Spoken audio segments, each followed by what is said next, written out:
So today I'm going to be talking about government in the first half of the Tudor period. So Henry VII and Henry VIII. So let's start with Henry VII.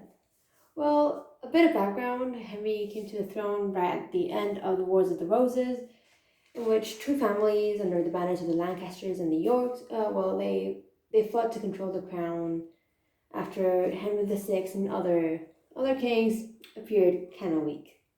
There were a few large battles, but no real periods of fighting, no major physical destructions, and like I said, the fighting was not continuous. It was just like small battles, but it wasn't a whole war, a constant fighting day after day. There was open hostility, violence, instability, and general weakness in society. So, the nobles used this nobility, so this is an opportunity to gain power and take control of their own areas.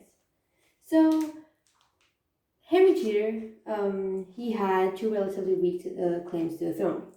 His mother's great-great-grandfather was Edward III, but his grandfather was illegitimate, so that made him have a really weak claim on that side. But then on his mother's side, on his father's side, his grandmother had been married to Henry V before being married to Owen Tudor, which meant that Henry's uncle and father were Henry VI's half brothers. So he had kind of a relation there. So his strongest claim came through his grandmother. Then in 1471, both Henry V and his only son, Prince Edward, died. This left 14-year-old Henry as the main Lancastrian claimant to the throne. He was in a very vulnerable position, and Jasper Tudor, the Earl of Pembroke, and his uncle recognized this and said, "Hey, let's just send you to Brittany for your own safety." He spent 14 years in exile in Brittany, so he spent as much time as he spent in England in Brittany. So he left Brittany when he was 28. Henry IV, the King of England after Henry VI, he tried to negotiate for Henry's return, but he stayed because Francis II, the Duke of Brittany, stood ground. Also, many other Lancastrian heirs died, meaning that Henry was not only the main Lancastrian heir, but the only Lancastrian heir that had a really legitimate claim to the throne. Then in 1483, things got really tense because Edward IV died, leaving his son Edward V as king. However, Edward was just a child, and he had to leave a regent, so he appointed his brother Richard as a regent. Richard, in turn, would be ruling on behalf of the nephews, but he wanted to be king himself, so he imprisoned both children, known as the Princes in the Tower now, in the Tower of London, and they never left. He probably murdered them, and he installed himself as King of England. These leads to even more disunity, and he reigns for 2 more years. Henry became a potential rival, and he gradually built up a following because of disgruntled nobles and people who disliked Richard, as well as supporting the Lancastrians, while they supported Henry. And he was also given aid by the French king to leave Brittany and to some troops, so that was good. So a bit of Henry's background: he was a member of the Duke of Brittany's court. He could observe court politics as an outsider, but also whilst he was being treated normally, so he knew how people in a court behaved around other normal people, not the king or the Duke of Brittany. He also learned how to act humbly and how to put up a front. So how to remain strong and also being humble, and how to maneuver himself, how to live in a court, and how he also learned how to he knew how other people treated those in charge, how other people essentially sucked up to them. So he knew to surround himself only with people he trusted to give the best advice, not only looking for their own personal gain. He also could see behind the scenes of court life, so he knew what the life of the nobles was outside, and became really distrustful of pretenders during this period. Now, we don't need to know this, but then Henry, in his reign, he had to face two pretenders, Simnel and Warbeck, and because of this background, he became really distrustful of them and knew to keep an eye on them. So then, what are the advantages and the threats facing Henry? Well, the advantages: he had proven himself to be a good leader, a soldier, and mainly an adult. He didn't need a regent, and he had admirable qualities for a king. He was also the only child, so there was no family rivalry to face if he wanted to come to the throne. He had very few personal enemies in high places because he had left Brittany. He hadn't grown up in England, and he hadn't made any enemies that could potentially threaten his claim to the throne. Also, there were many noble heirs who died in the Wars of the Roses, which meant that many of the lands were returned to the crown. And Henry, if he wanted to, he could say to these nobles, to the families of these nobles, if you want these lands, you have to support me. And if I win, I'll give you back these lands. And he knew that the key rivals could be threatened and, punished. They could be punished and painted as traitors. So, what are the threats to Henry VII's reign? Well, this is the threats to a potential reign. This is before he actually came to the throne. Well, keeping the throne could be a challenge, as he had seen with the Wars of the Roses, because, there was a general instability of the monarchy. Also, he had a weak claim to the throne. He was not a linear king. His father hadn't been king, his grandfather hadn't been king, so he didn't have a direct claim. He couldn't guarantee loyalty, and he couldn't bank on the idea of the divine right of kings. Also, Elizabeth of York, she had sons, including de la Pole. He comes to annoy Henry later on. And that just shows how Elizabeth proved that the Yorkist house was still a threat. He was still alive and had a valid claim, so he had to face that. Then Margaret of Burgundy, she was Edward IV's sister and was against Henry VII and essentially the entirety of the Lancastrian house. Any threat that Henry faced in his reign, 99% of them were backed by Margaret of Burgundy. She was keen on dethroning him. He also ran the risk of not being recognized by Parliament, and without Parliament's backing, he could not rule.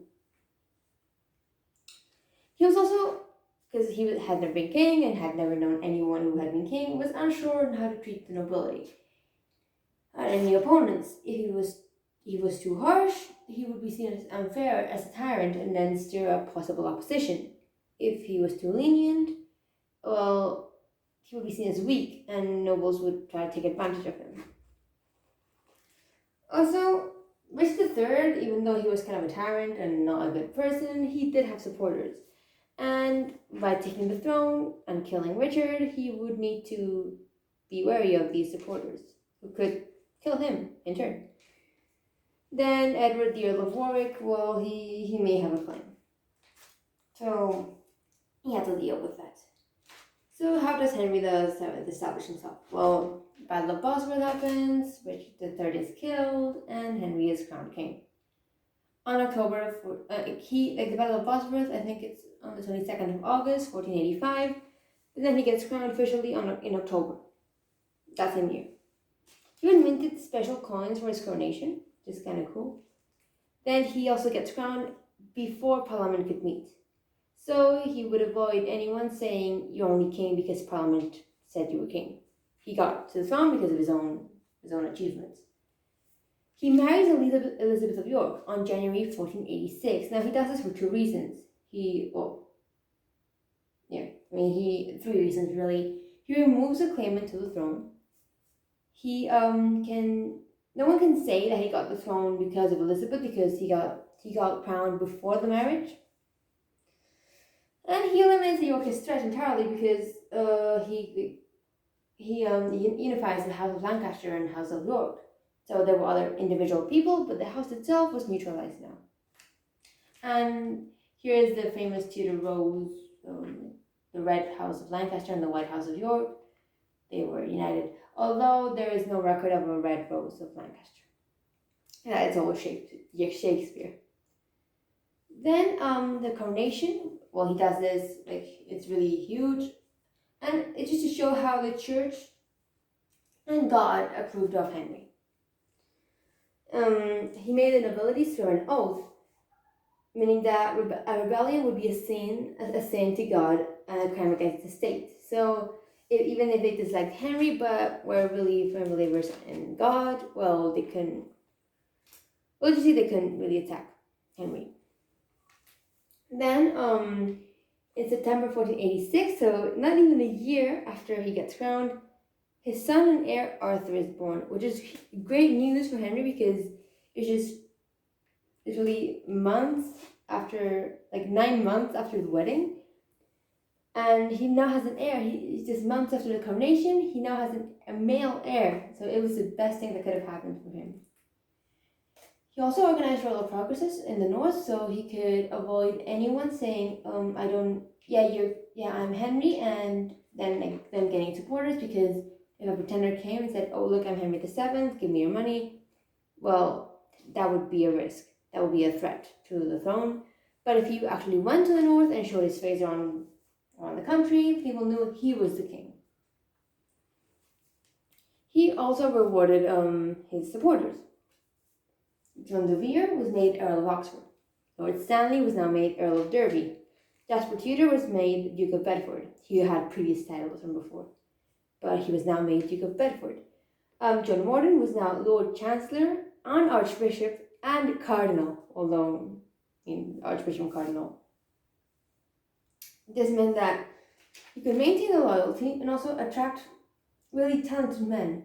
So men who knew what they were doing, knew how to handle politics, well, he could keep them at court loyal to him by giving them powerful titles.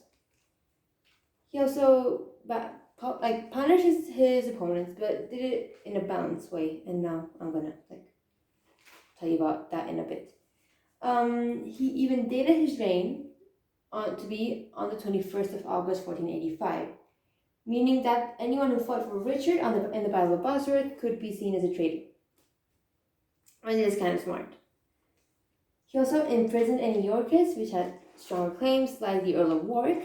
He kept him imprisoned until 1499, when he tries to break out of prison with Perkin Warbeck and then gets executed.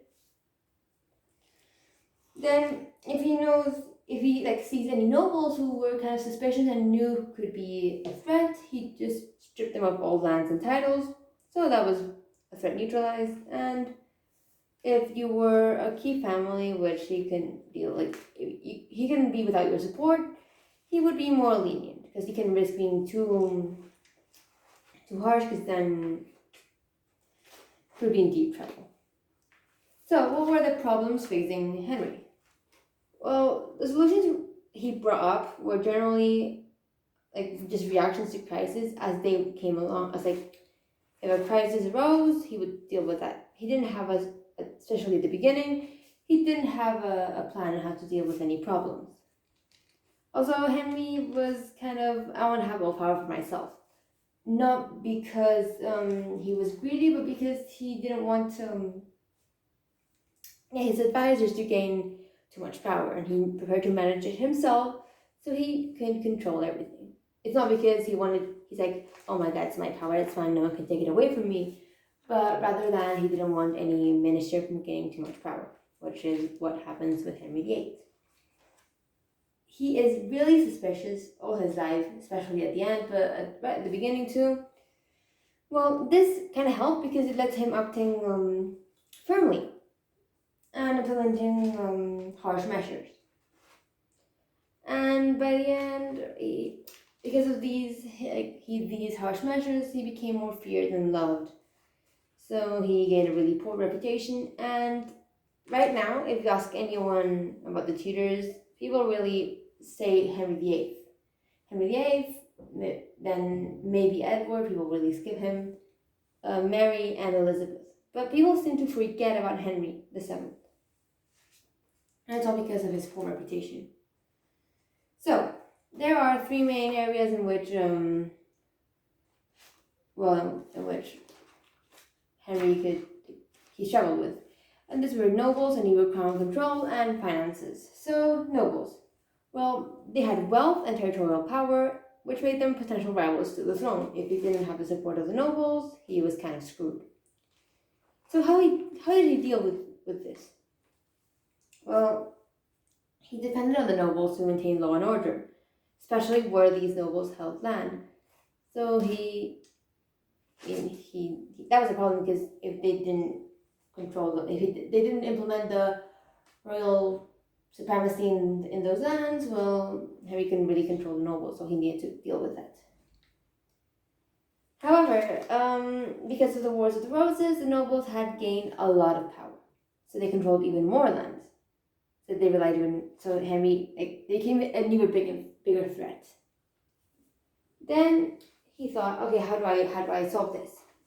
Well, maybe just buying support, and with rewards, and maybe even force them to support him by showing consequences of disloyalty. So if a noble demonstrated he was disloyal, he could punish them, and other nobles would learn from their mistakes.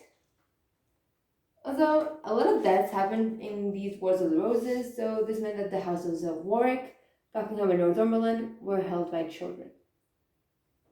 So that was kind of good, because he could control the children. And they were adults? Not really. So, how did Henry control the nobility? First, you have the Attainers. These are a withdrawal of lands and civil rights because of a death sentence for treason or felony. And this meant that this led to loss of life, property, titles, and the ability to pass on the titles to heir. Also, these could be passed without trial. So he passed Attainers, and he issued them a lot. He issued a lot of them against people who had fought in the Battle of Bosworth. He didn't issue them against common people, against peasants, because he knew these just need forced to fight. When I say he punished those who fought in the Battle of Bosworth, I mean he punished the nobles who fought, not the common people.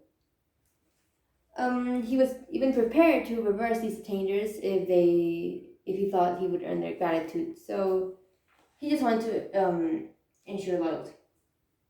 Now, in his reign, 1485 to 1509, he issued 138 Attainers, but ends up withdrawing 46.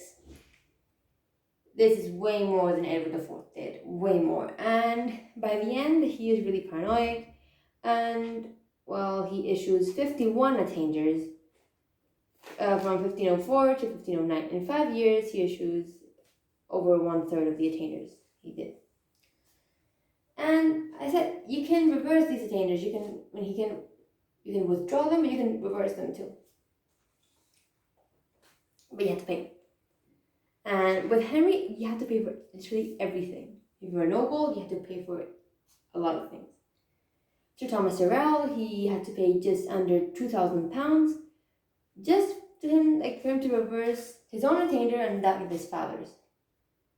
Henry even attains the lands of the Earl of Surrey and imprisons him, and the Earl of Surrey never earned his father's title, the Duke of Norfolk, who died in battle. Apart from Attainers, you have patronage. Well, patronage, it was the power to control appointments to office or the rights to any privileges any privileges. He only issued some grants at the start because he didn't want to create new rivals. He wanted to make sure things were going his way. By the end of his reign, the number of nobles had decreased by 1/4. But it had decreased by 25%. Not only because of death, but also because of Attainers. Attainers had removed lands and titles, and this counted towards decreasing the power of the nobility. I mean, Henry wasn't stupid. He knew he had to deal with. He has to deal with the nobility first, because they had gained a lot of power in the Wars of the Roses. Because of these Attainers and because of these deaths, a lot of vacant lands became available, and these went to the king, who now became the largest landowner. Also, Henry even appointed lower class people as royal agents in local places.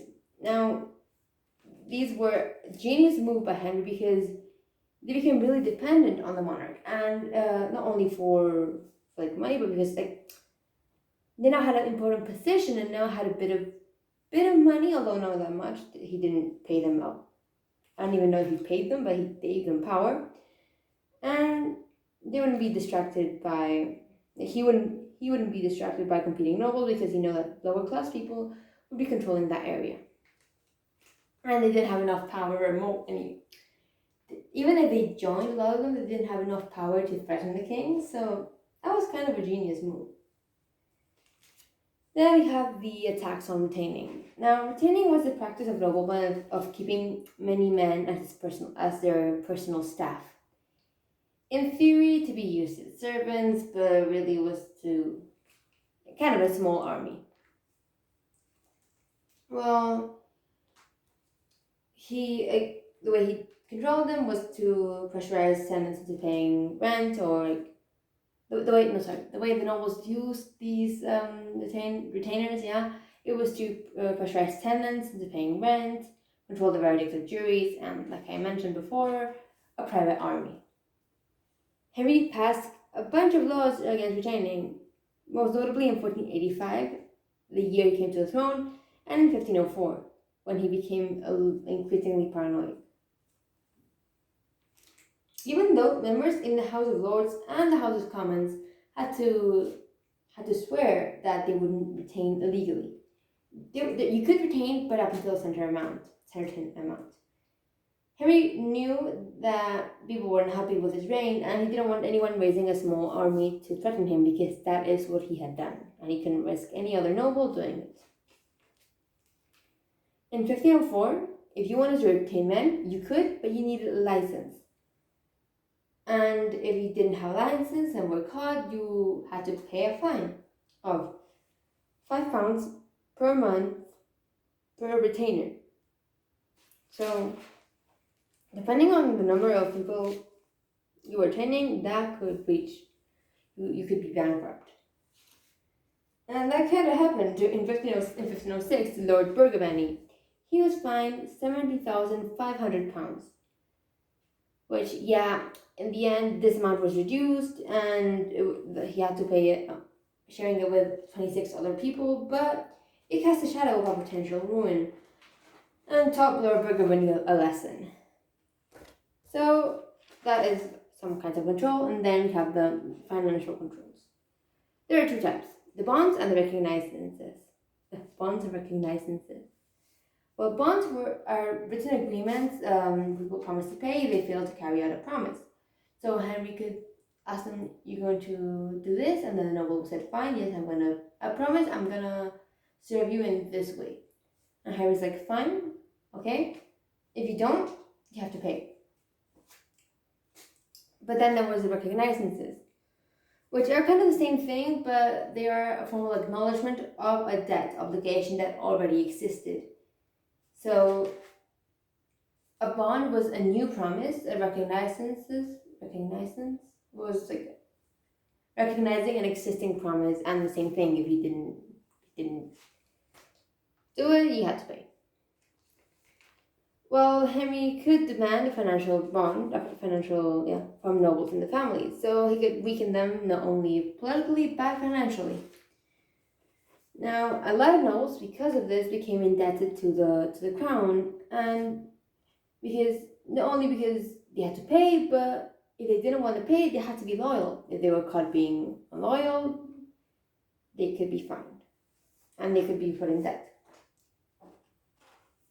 In Henry VII's last decade, so from 1499 to 1509, two-thirds of all bonds and recognizances were passed. So only 1/3 of these were passed in the first decade and a bit. Most of them were passed from 1499 onwards. Thomas Grey, a noble, was required to transfer most of his lands to trustees, and Lord Burgundy, I mentioned him before, He was offered a bond of £5,000 over 10 years and several conditions, including he couldn't go on family land until the debt was paid. Lord Burgoyne, as you can see, he didn't get on Henry's right side. He also raised money from untrustworthy sources, but did oblige them to keep in the king's favor, and also established a council learned in law. This aimed to defend Henry's position as a feudal landlord, and it dealt with the king's economic matters, recording crown lands, and enforced the payment of debts. If you wanted to control this, you need to go through legal training, and he also investigated matters, and the judges who enforced these policies were both hated and feared, because they could cast a potential ruin over a noble. Then you have uneven crown control. That's the second problem. Crown control was fine in populated areas like London, but in the borderlands, so with Wales and Scotland, it was losing. There was also an underdeveloped system for local administration, so it wasn't of course, the Wars of the Roses had happened. The monarchs hadn't really kept control of their lands, so he had to deal with it. So he dealt with it at two levels, at the local level and then at the national level.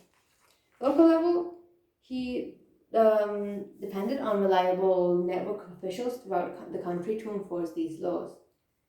Especially, he had to concentrate on the areas that were further away from London, because he didn't have those nobles loyal to him, and he wasn't there. So he had to find a way in which these areas were controlled. In more settled areas, the justice of the peace were set up. Now, these were appointed annually by local landowners, and there were several per county, and these were responsible for public order, checking laws, and implementing and dispensing justice. They would meet at quarter sessions to deal with more serious crimes, although if any instances of treason would arise, this would obviously go to the king.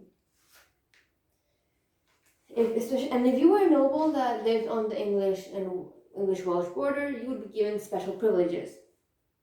By privileges, I mean slightly increased power to maintain order, not anything else. In Durham, Richard Ox runs the state, and he is trustworthy. And then in the north, his mother, I think it's Elizabeth Woodville, if I'm not mistaken, she controls most of the admin. So on a national level, that was local. On a national level, he had parliament, but he didn't have them meet regularly, because he only had them a few weeks or months at a time, and it was only to pass laws for the king. The king ruled directly most of the time through several ways, like proclamations and decrees, and he used it sparingly, especially to support any policies that were kind of controversial, including but not limited to tax rise, limitations on the power of nobles, and anything that made the monarch more powerful, essentially. Well, Parliament was called to serve these interests and also to keep subjects under control, and also to pass Attainers. And the Parliament met on the monarch's terms, so the monarch had the royal prerogative, and if he wanted to close Parliament, he could close Parliament. Simple as that. Then you have royal councils, in which Henry VII gathered most of his trusted supporters for advice, and it would take a day-to-day management, so they would meet daily. Because Henry, he knew he didn't know everything, so he needed to rely on people who did know quite a bunch of stuff. So rather than give them power, he would rely on them for advice, and then he would decide what to do. Parliament, and these royal councils had a very small regular membership. I think it's the royal councils rather than Parliament. Listed was 227, although it was usually less. Now, these small committees are even more important than Parliament because they were used more regularly and had more of an influence in royal policy. And then you have the Star Chamber, which prosecuted anyone who acted in a rebellious or lawless manner. And then you have the last big problem Henry had to deal with, which was poor crown finances. It had been absolutely depleted by the Wars of the Roses, had been destroyed. So how did he deal with these?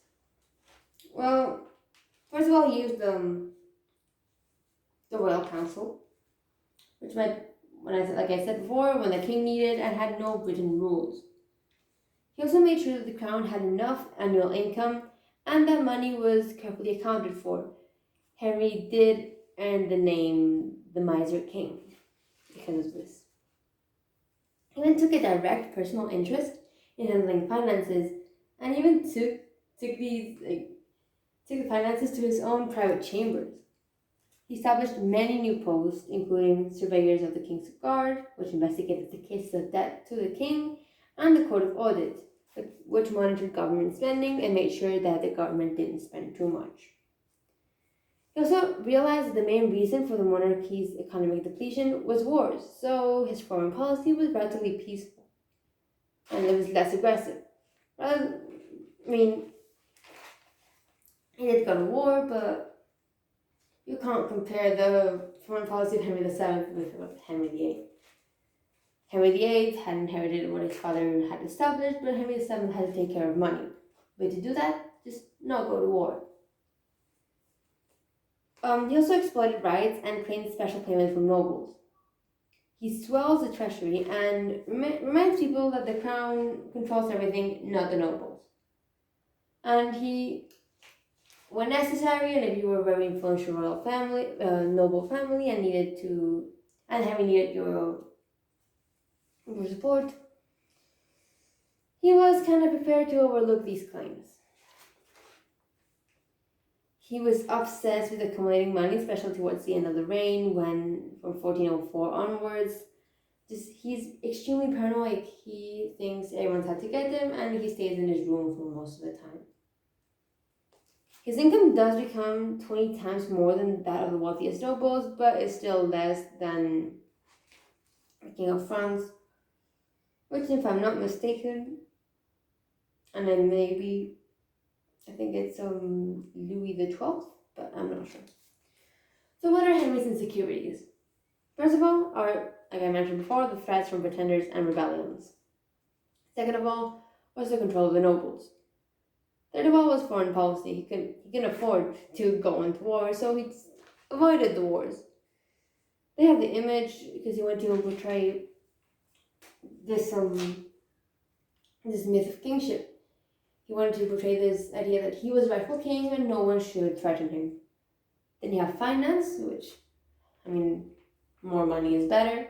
That is common sense. And then he wanted to establish a succession, having male heirs. Now, he did, and in September 1486, he had Arthur. He would go on to have another child, another male heir, and many other daughters. The male heir being Henry VIII. This is really useful because Arthur died in 1502. Then Elizabeth of York died in 1503. So he couldn't produce any more heirs, and thank God he had a male heir that wasn't Arthur, because otherwise he would have been screwed. So yeah. So what was the state of royal finances in 1485? At first, Henry used the exchequer system, and I'm going to get into what that was in a second. He only really made 12,000 pounds from crown lands in the first couple of years. But this was by no way good enough, because Richard III had made 25,000 in the 2 years he had been on the throne. So he had to find a way to be more efficient. He even gave the work to officials, as himself he wasn't very educated in finance control. And when I say he gave the work, he didn't just hand them the power, he just gave them the paperwork, and anything financial that happened had to go through Henry. Then he had to get loans for the coronation and the marriage, and had to suppress the rebellions in the north when he progressed there. So he had to spend money, and with the coronation and marriage, it was a whole image of the king rather than anything. In 1487, he wanted to do a feast, and when he asked for money, there's not enough money. So rather than spending money he doesn't have, he just cancels the feast, being sensible enough to recognize how the country could just cannot afford this. Henry also learned that he needed to keep an eye on the finances and began to use a chamber system, which was ultimately favored by the Yorkists. Now, what are these two financial systems? There are two, the Exchequer and the Chamber. Whereas the Exchequer system, this had been used by many monarchs even before Henry Edward IV, and was the way Henry managed his finances at the start of his reign. The purpose was to collect from property, taxes, and customs, and he used his own officials to do so. The advantages was that this was accurate and it was tried and tested. He knew that this worked. However, it was kind of slow and it just didn't deal with cash, it dealt with finances on paper. So he had to switch to a new method of controlling the finances and enter the chamber. This was developed under Edward IV and Richard III. And obviously Henry. So the purpose was to collect from the property, taxes, and customs. And how he did this was under supervision of the king, rather than his own officials. So he now had direct control on how the money was collected. The advantages were it produced the most profits, it was part of the household, and it was generally faster. But I mean, he was successful, but there weren't really real disadvantages to this. So yeah, that's that. So how did Henry use these finance to his own advantage? Because he knew he had to use finance to his own advantage, obviously. So, first of all, using crown lands. These were crucial for regular revenue in Tudor times. If you had more land, you had a higher priority in being controlled. He passed the Act of Resumption in 1486, which enabled the king to claim crown lands that had been lost since 1455. Some lands had just been left there because of deaths, and now because of this Act of Resumption, he could claim these lands for the crown. And he didn't always act on claims, so he could have a bit of leverage when dealing with locals. This was, it was more useful to control potential threats than press a return of land. So he knew a noble had land that Henry should have. He said, okay, fine, you can keep that land as long as you don't rebel. If they would rebel, it would be crushed, and he would take the lands after the rebellion was crushed. But he said, okay, fine, let's just keep things calm rather than act on claims and cause any conflict. He had to give lands to his mother, especially in the north, but she was loyal to him, so that wasn't that big of a problem. And he was generally lucky because he didn't have many male heirs, relatives, so he didn't have to give them that much power because they didn't exist. Not only Jasper Tudor, but he was now Duke of Bedford. Once Arthur died in 1502 and Elizabeth died in 1503, his land revenues received a boost because he became more paranoid and he started going harder on the land policies. Even after the Battle of Bosworth, he managed to gain a lot of lands after attaining the nobles there. He passed, like I mentioned before, 138 attainers, although 46 were reversed, and he managed to manage these lands in a very good way. He was new to this, so he would be expected to be kind of out of control, but he didn't. He transferred the control to surveyors and auditors who specialized in maximizing income, and these people were really loyal to Henry, so there was no risk of rebellion. These receivers were accounted personally to the king's chambers, and, Crown lands in 1508, the year before Henry died, managed to get 42,000 pounds. Then had the bonds of recognizances, which was not only a way to expand his wealth, but also to control the nobles. And then we have expenditure. Well, Henry had to look rich. He couldn't appear to be poor. He spent, his revenue, the value of the crown, I think it was 113,000. Significant, but not a lot compared to other European countries. And he needed to spend well to increase his image. He couldn't spend too much, but if there was money he did spend, he had to spend it well. So he did this to impress the Venetian ambassador. He even made badges, flags, banners that were personal to Henry, and this heightened the prestige. Henry also lent 138,000 to Philip of Burgundy to finance a Spanish voyage, and gave 300,000 to Emperor Maximilian. Now, neither Philip of Burgundy or Emperor Maximilian ever paid him back, but, well, with Philip of Burgundy, he did get Earl of Suffolk back, and then with Emperor Maximilian, he didn't attack Henry. So he did secure the nation. It just showed that he was willing to get money by any means, but did increase possibilities of rebellion, and well, the Cornish Rebellion was all because of this. He did spend the money as necessary to build the image of a king, like palaces and other luxury goods, but only to increase his image and his own position. So, what are these sources of royal finance? Because I've mentioned royal finance quite a lot, but I've never talked about what these sources were. There's two types. There's ordinary revenue and extraordinary revenue. So the ordinary was money that was collected regularly. First of all, using crown lands. I'm not going to explain it again because I just did.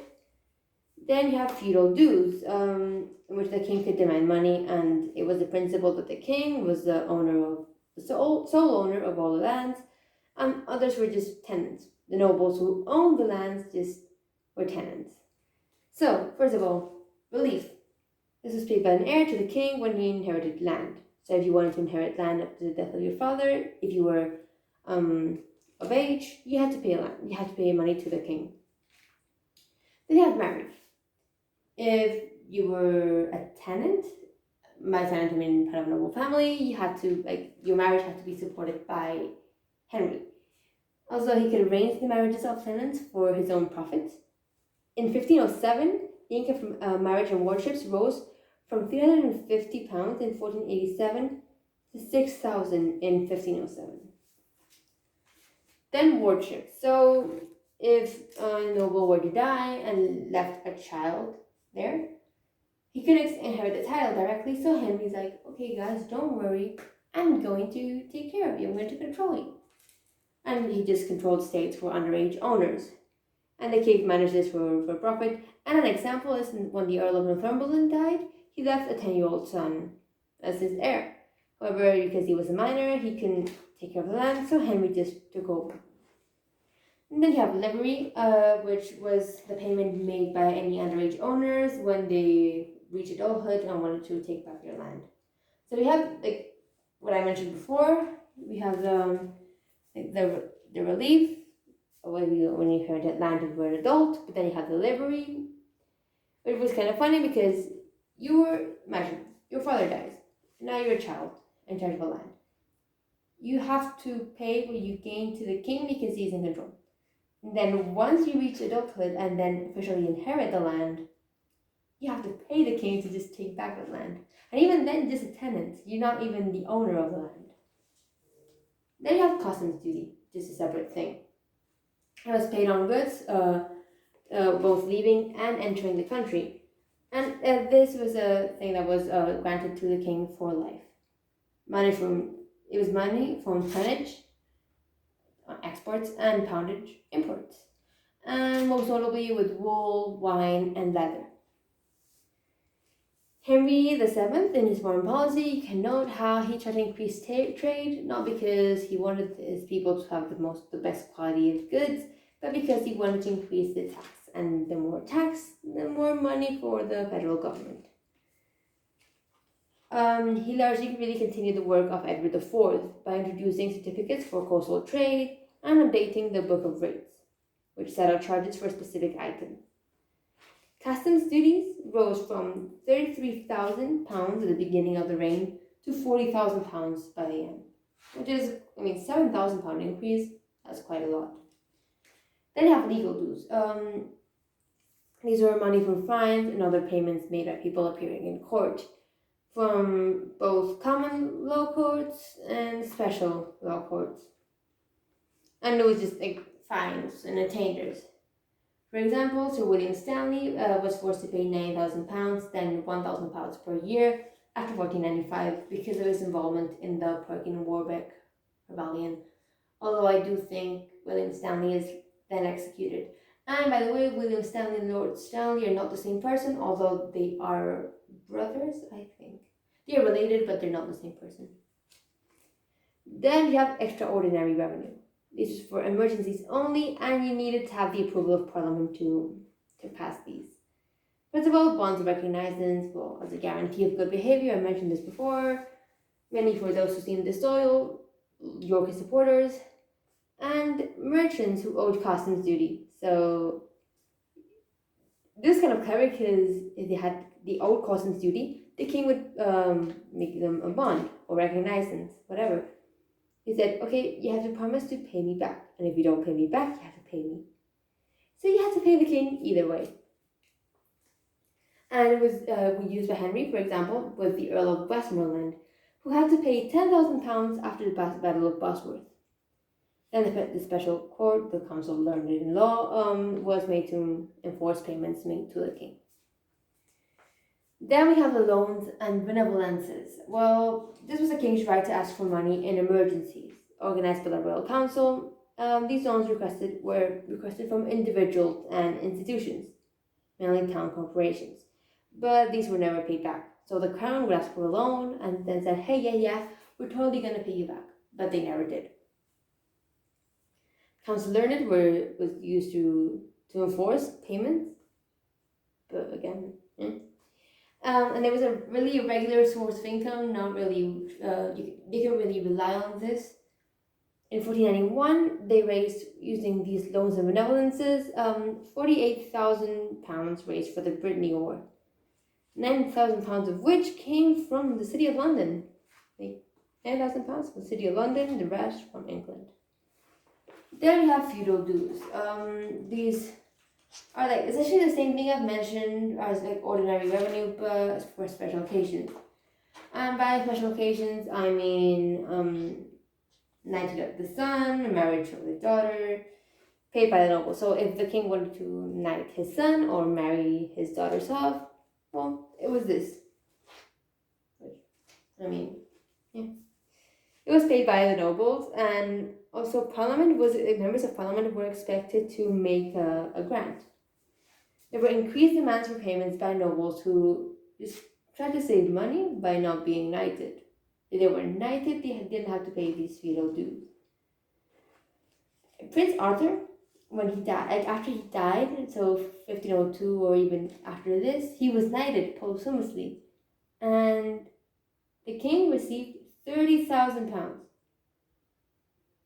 for posthumous knighthood.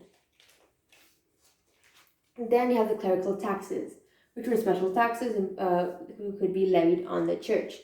Now, the clergy were exempted from paying normal taxes, and so he had to pass these clerical extraordinary revenue taxes to get money from the church. And this was seen as a voluntary gift.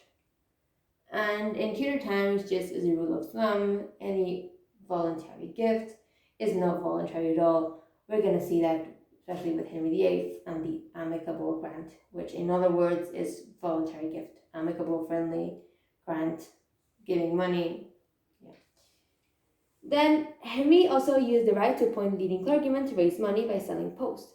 So there was the Archdeacon of Buckingham, this religious post available, and Henry said, hey, anyone can be the Archdeacon of Buckingham.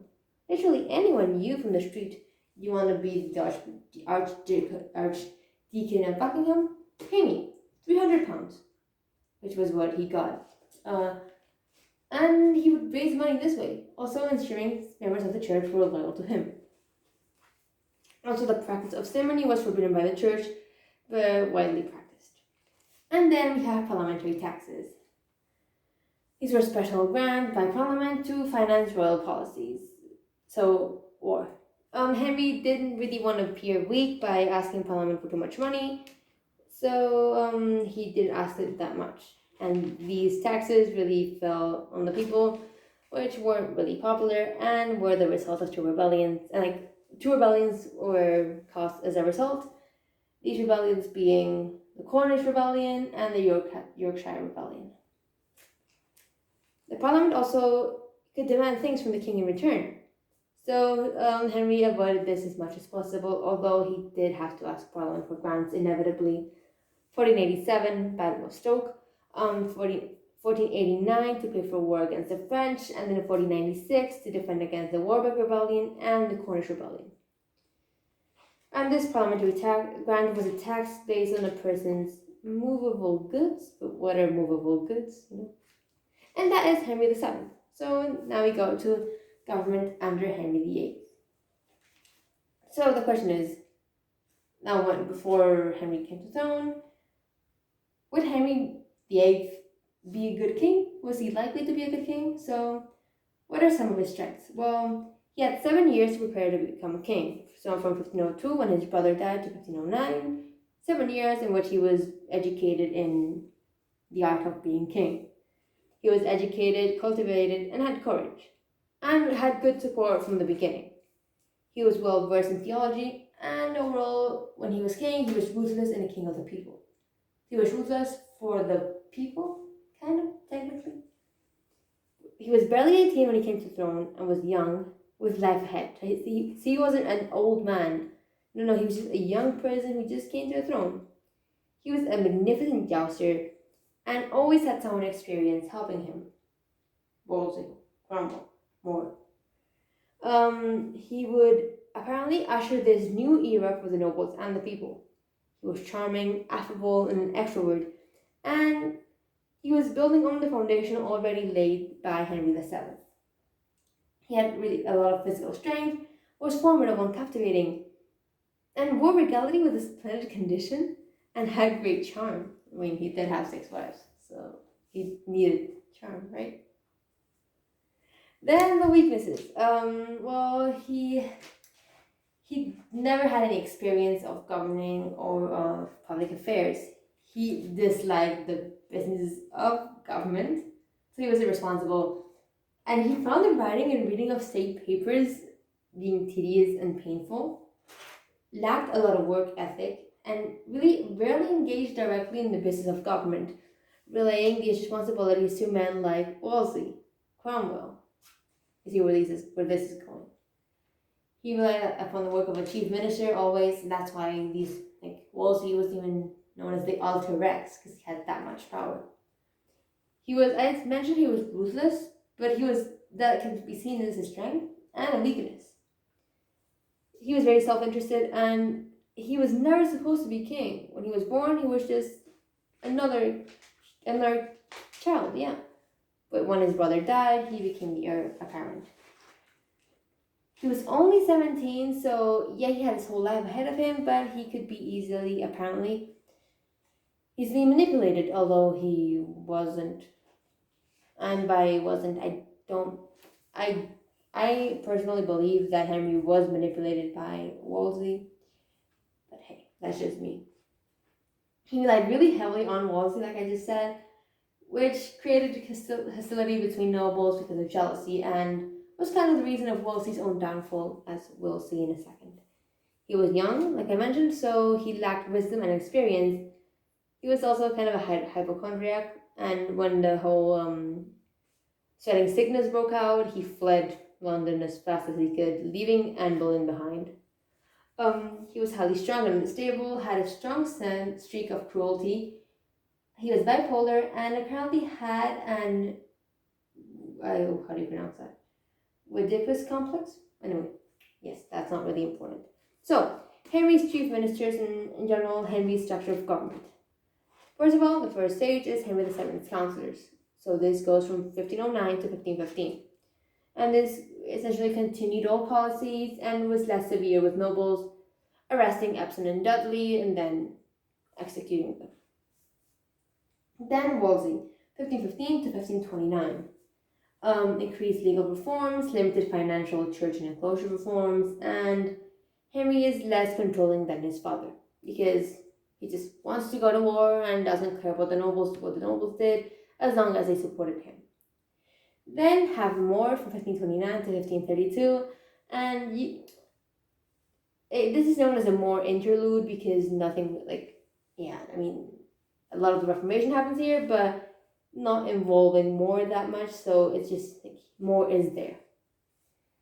Then you have Cromwell, 1532 to 1539, with increased royal authority, carried out the whole Reformation, the wars, and increased finance. And then a return to conciliar government, so Henry VIII's own counsellors, from 1539 to 1547, essentially, like I said, a return to conciliar government.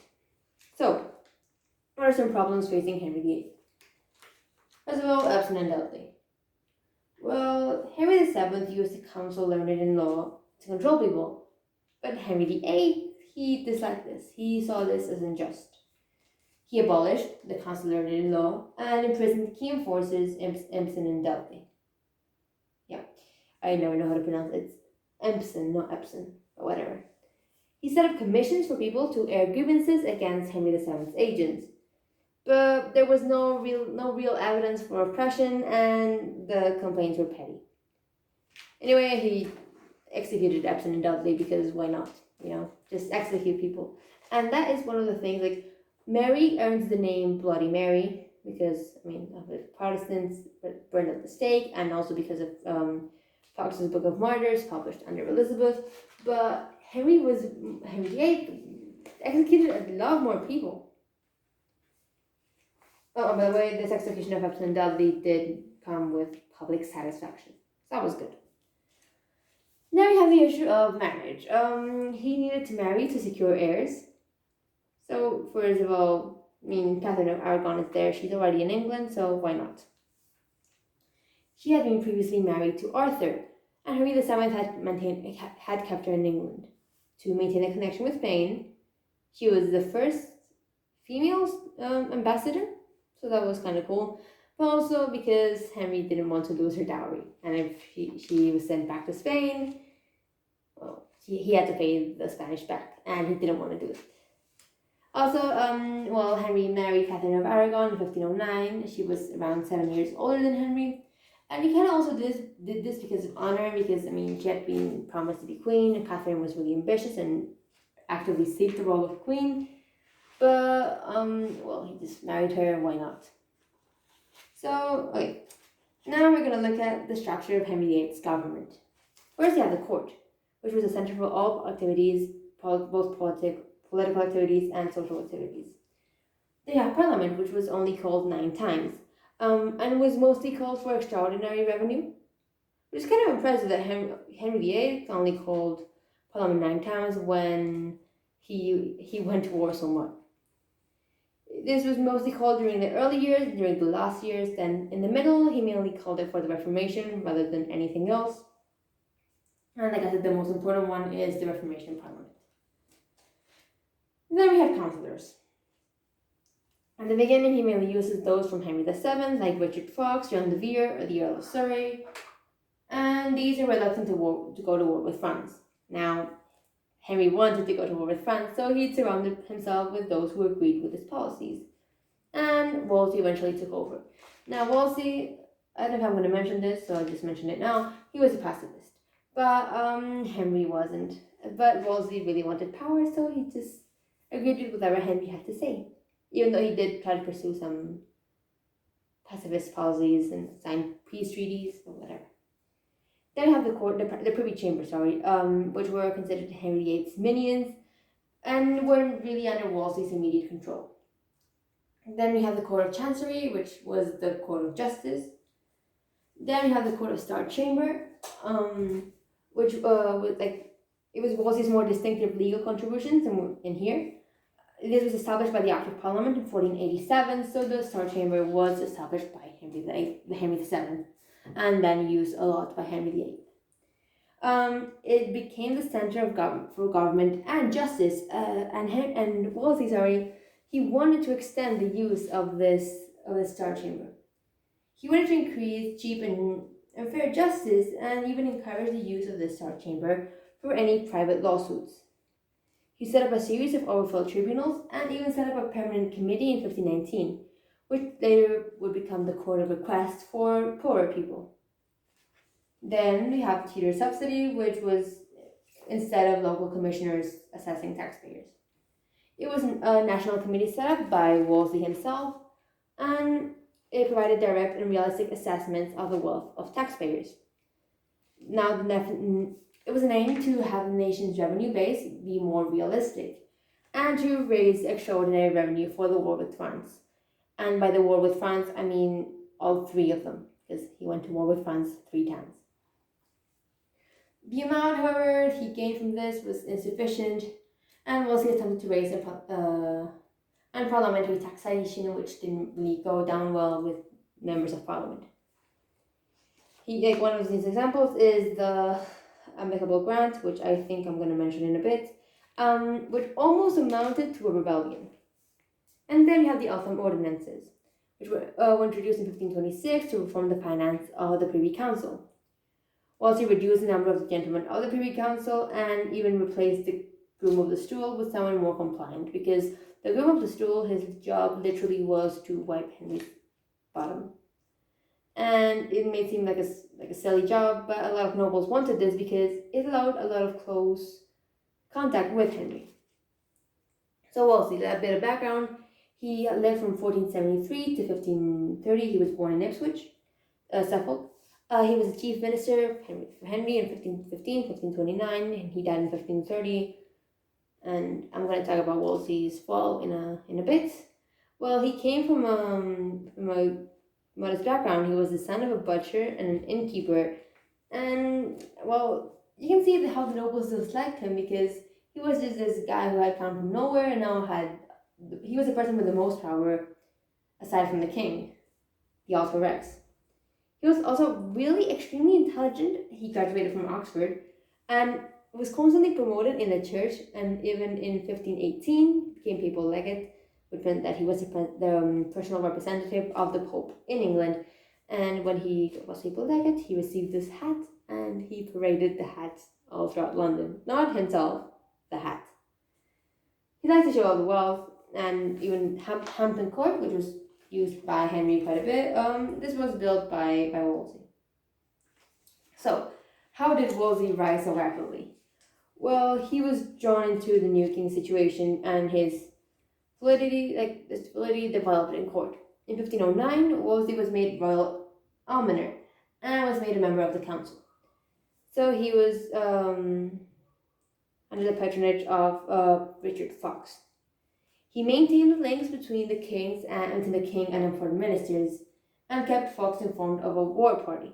So people in court like Henry, who supported the war. Henry was I do mention this. Wolsey was fundamentally opposed to the war party, but did change his opinion later on because of Henry. He recognized Henry's enthusiasm for war with France, and he knew that this desire to go with France was genuine. So he needed to, if he wanted to gain power, he needed to support this. In 1512, war party won, and then the First French War started. And Wolsey wanted to be on the winning side, so he sided with the king rather than with his own pacifist beliefs. Wolsey could speak really persuasively and impress the king, and was good at presenting the cases. And in 1513, he organized Henry's expedition to France. With excellent organization, overcame many problems, and worked really long hours. In 1514, when the war finished, he was excellent in the diplomatic peace negotiations. So by the end of that year, in autumn, he was really high in favor. So, the role of Wolsey, at first he was chaplain of the Archbishop of Canterbury. He was also chaplain to Henry VII, so he had connections with the monarchy. In 1514, he was made Archbishop of York, 1550, he was made, the Pope made him a cardinal, and he was, in 1515, also Lord Chancellor. He never got the three positions he never, the two positions he never got were Archbishop of Canterbury, which was held by Archbishop Warren, who died in 1532, just 2 years after Wolsey died, and Pope. He was actually in the running to become Pope, but because of the whole King's Great matter that fell through, but he could have been Pope. So what are the characteristics of Wolsey? And what are the factors that contributed to his rise? First of all, luck. He had a lot of contacts and links to the royal court. He was the right man at the right time. Henry was easily manipulated, and he took advantage of Henry's different approach to government. Then intelligence. He had top grades at university and was very academic in his studies. He had a huge natural intelligence and had phenomenal organization, and this helped him rise to power.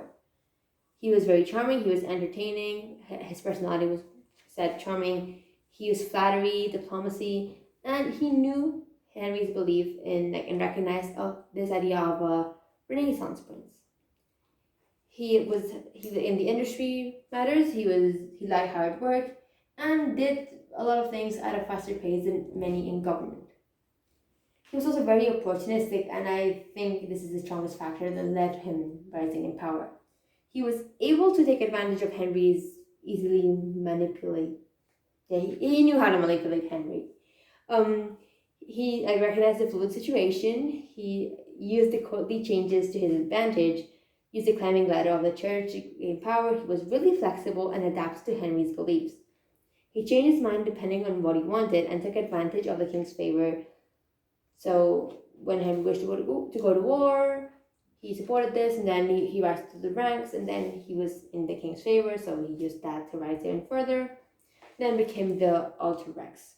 So, what are his policies? First, admin and finance. Well, Henry VIII had a strong control over country, Henry VII had a strong control over country, and his death causes this power vacuum. So, Wolsey, not Henry, Wolsey wanted to replace Henry VII as central business manager, and he tried to pass plans twice. But there wasn't really no need to pass these reforms because they were already underway. But whatever. He was relatively successful and was more efficient and effective than local officials. And he made new local officials which were more answerable to the king. He centralized the system and had the same structure of appointing king's servants in each locality to break gentry grouping. So any groups that could arise, he could break them up really easily. So just essentially Henry VII's old policies, because Wolsey knew it worked, so why not try it? So then we have the legal reforms. So he had this aim to provide cheap and impartial justice and root out any corruption. In 1516, he passed a reforming plan to root out this corruption I mentioned. The Star Chamber had 10 times as many cases as Henry VIII did, and he used this to root out perjury, contempt, like I said, corruption. He thought that if you had a high social status, this shouldn't exempt you from being pursued by law, and it shouldn't grant you any protection. For example, he used this to charge the Earl of Northumberland with contempt, and Sir Sheffield, a royal counsellor, was sent to the Tower. He now had Henry and other nobles and the people had increased respect for Wolsey. However, he made a lot of enemies because, as you can see, the Earl of Northumberland and other nobles punished by the system didn't really like that they could be punished. He also set up the Courts of Chancery. Although this was present kind of before, it was cases involving property, wills, contracts, and it did dispense a lot of justice, but it just wasn't big enough. He also set up the Judicial Committee to help the poor, and overall was partially successful, but it was limited because there were huge number of courts was tiny, and the demand for justice was greater than the supply, so it couldn't really help there. And also Wolsey became distracted by foreign affairs, so he didn't develop system enough. And by foreign affairs, I mean he became distracted by Henry's foreign affairs, and he wanted to support Henry, so, Then enclosure. His aim was to challenge landowners and stop enclosure, because he saw enclosure as greedy and just greed, but was really more of a symptom of inflation. In 1617, he set out the National Inquiry into Enclosure. Legal proceedings ensued against 260 landowners, 222 of which actually came into court. It was high numbers because this was Wolsey's passion, but this was little practical effect because enclosure continued throughout Henry's reign, even after Wolsey died. It wasn't not successful because it brought opposition from landowning gentry class, and it increased the range of opposition. Now, it wasn't just limited to the nobles, no, some of the gentry too. Then you have finance and parliament. So the aim was to increase crown finance, especially from the land. He introduced a subsidy tax. This was a flexible system based on wealth rather than fixed rates. And this was realistic, people were able to pay, and the needs of the crown were met. Now, before I continue with the finance and parliament, I just want to point out how I just said, all these are Wolsey's policies, not Henry's, Wolsey's policies. 1515, Wolsey passed the Act of Resumption, which increased land back to the throne and had a higher income. Yes, I know it's like Wolsey, but it did benefit the king, but all this was passed by Wolsey. Royal income was smaller than the needs for war, so he needed to increase this. And how did he do it? By passing the 1525 Amicable Grant, which I mentioned. This was not through Parliament and was to meet the needs of war. This resulted in rebellions in East Anglia, which coincidentally is where Wolsey is from. Ipswich is in East Anglia. And there was a straight up refusal to pay elsewhere. And the rebels eventually won, the leaders were, in the end, pardoned, and the grant was abandoned. Because, come on, amicable grant, no one wants to pay, because no one is interested in war, except Henry and Wolsey. Well, not even Wolsey. Kind of a success, this whole finance and parliament, because the subsidy tax was good, but the income they raised wasn't enough. He also had this aim to control parliament, but he was unable to manage it, so he got Henry to barely call it. In 1515, Parliament was dismissed before it even granted taxation, because Wolsey wanted to stop criticism of the church. Now, the debate as to whether Wolsey was religious is a bit, I think it was to some extent religious, but not as religious as someone who was Archbishop of York should be. Now, there was a lack of humility and lying on Wolsey's part, led to increased hostility and even confrontations. And this 1522 forced loan that was passed was certainly not repaid. There you have the church. The aim, Wolsey, like I said, not Henry, Wolsey, had aimed to reduce power of the church and make it loyal to the king. Now, this is before the Reformation. So, Wolsey was the most powerful churchman in England, and he had a presence over Archbishop of Canterbury. Now, this is because even though the Archbishop of Canterbury is the most powerful church position in England, because Wolsey was Archbishop of York and Papal Legate and Lord Chancellor, he had more power, really. Although, you can understand how Wolsey wanted the Archbishop of Canterbury just to complete this deck, It was, like I said, difficult to tell to what extent Wolsey was religious. I think, like I said, he was kind of religious, but not entirely. Henry VIII, he became head of the church after Wolsey died, because, Wolsey he actively prevented Henry from being involved in the church, saying, oh yeah, I'll take care of it, I'll do it. But also Henry didn't really care that much up until the great matter arose. And he kind of paved the way for the Reformation to actually take place. He centralized the king's involvement in the church, closed even 30 religious houses not up to demand, even before the monasteries thing happened. Churchmen became used to orders from the king, so they were kind of being used now to be they were used to being ordered around. It decreased the sense of independence, and Wolsey set up the idea that the king was more important than the church. But Wolsey, there's evidence that he wasn't at all religious because he displayed a lot of issues with the church. He had lavish displays of wealth. Come on, Hampton Court. And also when he received the hat for the papal legates, he just showed it around London. He did not visit diocese when he fell from power. That was the first time he was sent to York. First time he ever visited York.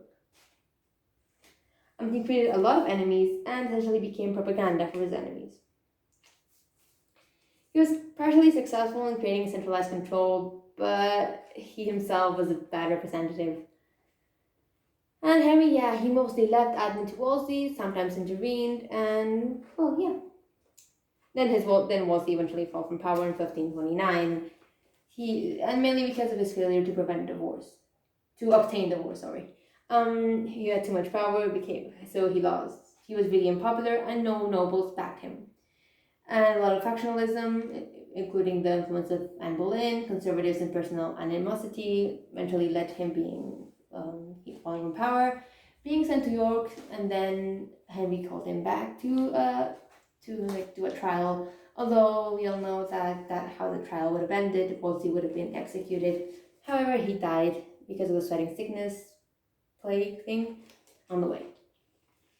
So now we have the second big minister, More. We're just going to kind of skip More because he's not really that relevant.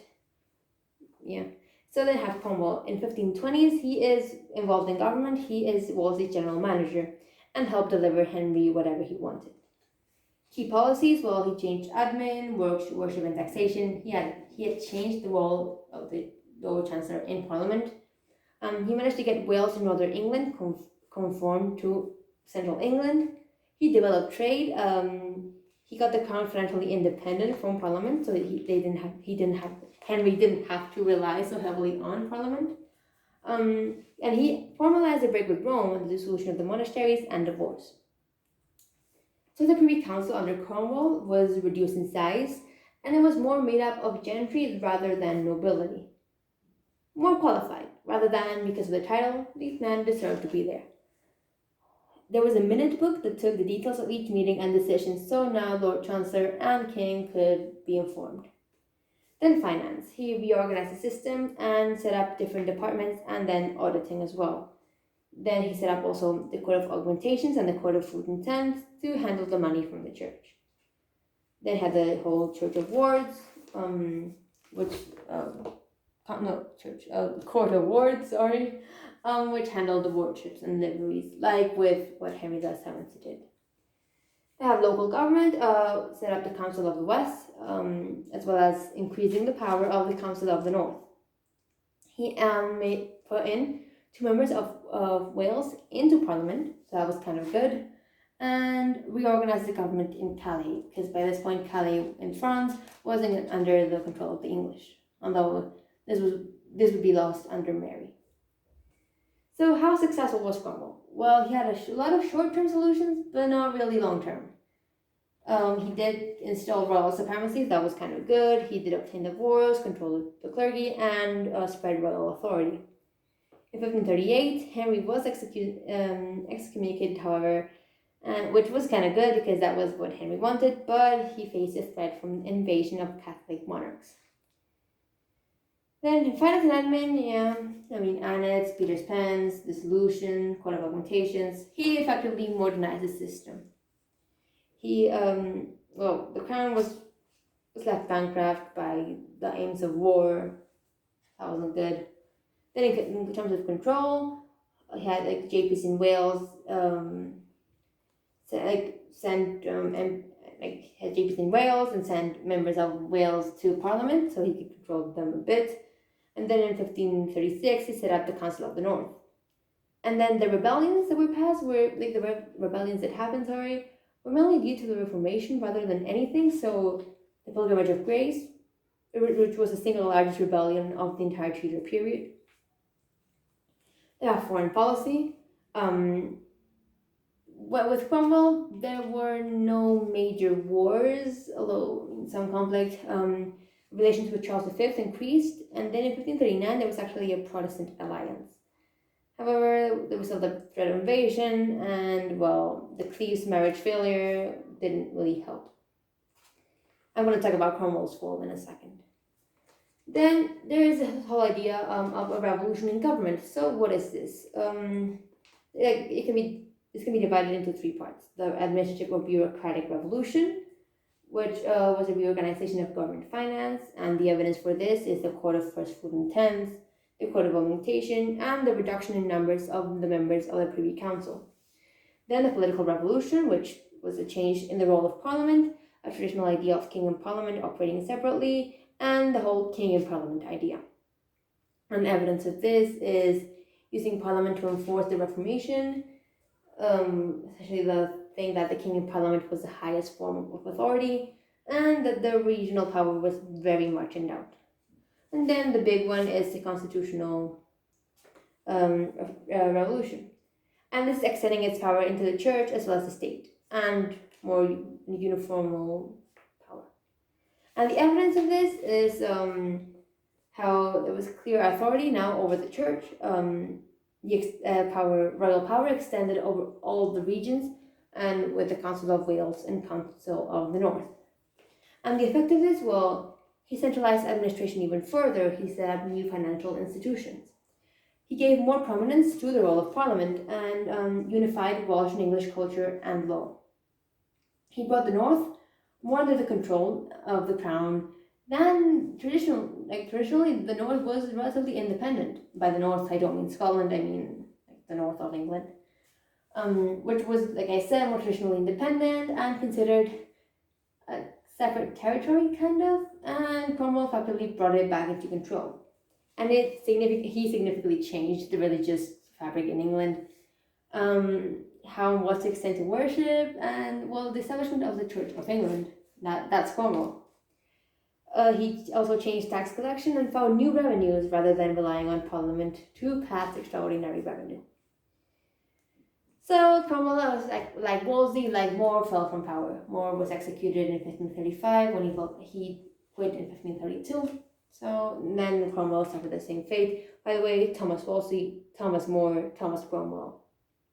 And all three were executed. I mean, Wolsey wasn't, but because he died on the way. But you know what I'm saying. Well, Cromwell was blamed for the disastrous marriage to German Protestant Anne of Cleves. And also, Norfolk introduced a second niece, 90-year-old Catherine Howard, to undermine Cleves.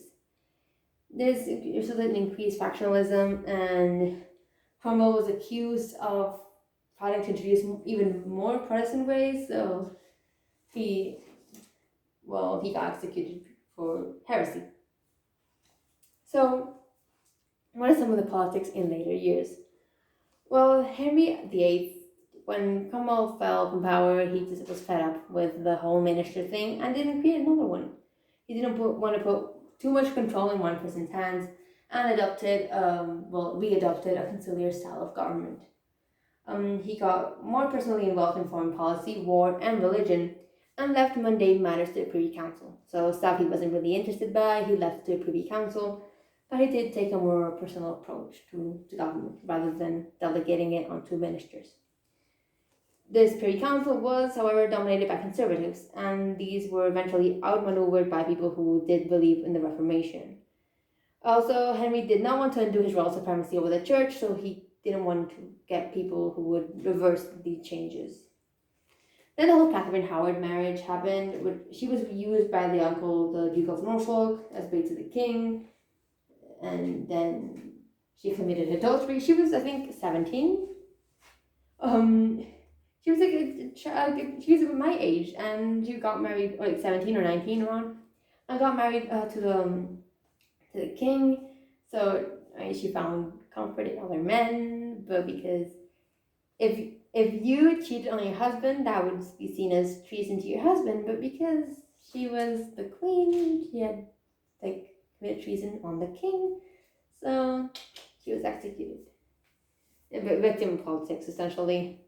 Then domestic rivalries were sharpened by the wars.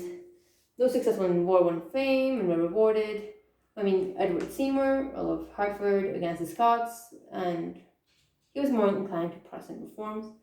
And they have Catherine Parr, she was a Protestant reformer, and she helped reinstate Mary and Elizabeth into succession.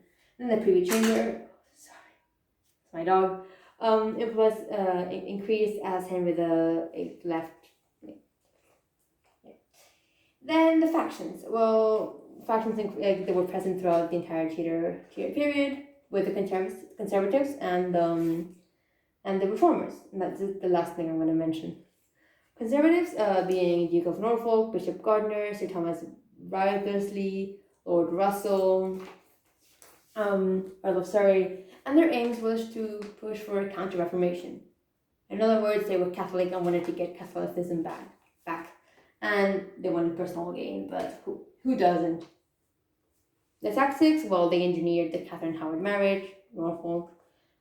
Some were executed for treason in 1541, including Catherine Howard herself. And there was this unsuccessful attempt to oust Catherine Parr and Archbishop Cranmer from power, but Henry did intervene to save them. Then, as the other faction, the reformers, names such as Earl of Hertford, John Dudley, Sir Anthony Denny, Sir William Paget, who becomes more prominent later on, and Archbishop Cranmer, and their aim was to keep going, like the Protestant reform going, and just stop it from turning back. And the tactics, well, they achieved the Catherine Parr marriage in 1546, and Denny even obtained the use of the dry stamp in 1546. No, Catherine Parr marriage was in 1543, and then the use of the dry stamp was in 1546, and used this dry stamp to alter Henry's will after his death, added two clauses. Hertford even established himself as the Lord Protector in the minority of Edward VI. And this I'm going to talk about in another video. Norfolk and Surrey were accused of treason for Surrey's use of badges because it suggested he had a claim to the throne. And that is government in the first half of the Tudor period. This is a huge video, an hour and a half. I'm sorry, but it's Henry VII, Henry VIII. So yeah, that is it. Thank you for watching. I hope it helped. So yeah, bye.